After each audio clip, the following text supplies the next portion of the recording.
Boom! So what's up sa inyo mga chong, and today ang vlog natin is about Liqui Moly injection cleaner.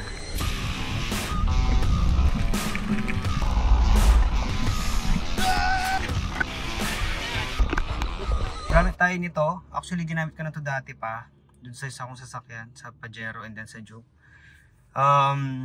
Ito lang ginagamit ko para sa injector cleaner dahil wala akong time para pumunta dun sa garage or sa Sharjah na yung mga injector cleaner, yung naglilinis ng injector cleaner sa sa Sharjah. So ito na lang pinili ko dahil mas affordable and then mas madali siyang i-apply.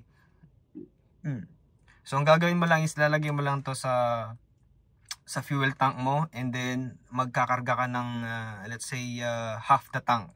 So ako ang ginagawa ko, sabi dito kasi it's full tank, lalagyan mo to lahat and then ipapa full tank mo para malinis din yung tanke ng iyong sasakyan. So ako ang ginagawa ko is para mas concentrated siya ng konti, 50% lang ng tank, tapos maybe 50% lang ng tank, and then ilalagay ko lahat to, or maybe 75% ng full tank mo. Pero dito sa FJ syempre dual tank to so ang gagawin ko is half the tank pa rin, pero ilalagay ko lahat to, so, para mas concentrated yung injector cleaner natin. Ang instruction is, ang una mong ilalagay ito, and then maglalagay ka ng doon ka palang magkakarga ng gasolina. So kailangan nasa gas station ka, and then ilalagay mo to, and then yung refill mo na gasoline. Ang tanong is, effective ba siya?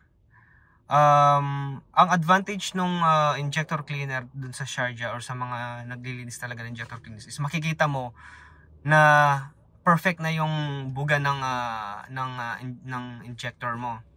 Kung wala ka talagang time din, ito yung choice mo. So ako, ito lang ang kailangan ko, and I think dun sa ginamit ko siya ng una, and I think okay naman siya. Hindi mo makikita hindi mo mararamdaman mo ng konting-konti lang ang performance, pero meron siyang effect. Meron siyang effect pag ginamit mo to. So kung gusto niyo ng ganito, then try it. Wala naman mawawala, di ba? So ako gagamitin ko to. So let's go. How many? 75%? Yeah, 75.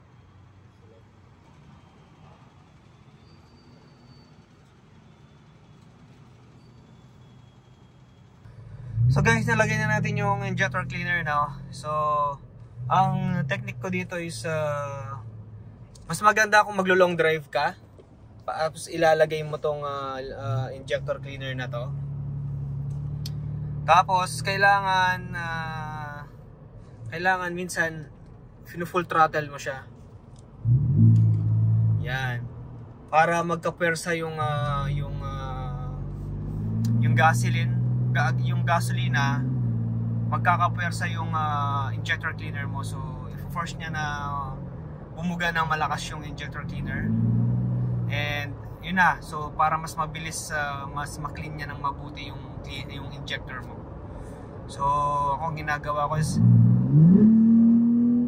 minsan floor mo siya, siguro mga 2 to 3 seconds floor, and then balik mo siya sa normal drive.